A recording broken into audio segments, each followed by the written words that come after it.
Mga kabonsay, flex na nako ninyo niya itong bantigi. Flex patag-apil mao ni siya. Ato lang sang i-flex ninyo karon ng atong XL nga bantigi or Pimpis acidula. Mao ni siya karon mga kabonsay. Natuyukan. So mao ni siya ang iyang view. O pa kayo siya mapurma mga kabonsay. So kuan na sa tayo ni mga kabonsay, watwat na sa tayo ni sa iyang proper nga view. Mao ni siya.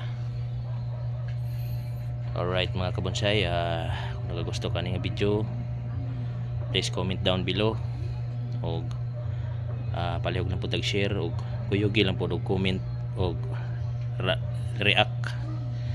Salamat sa pagtanaw mga kabonsay.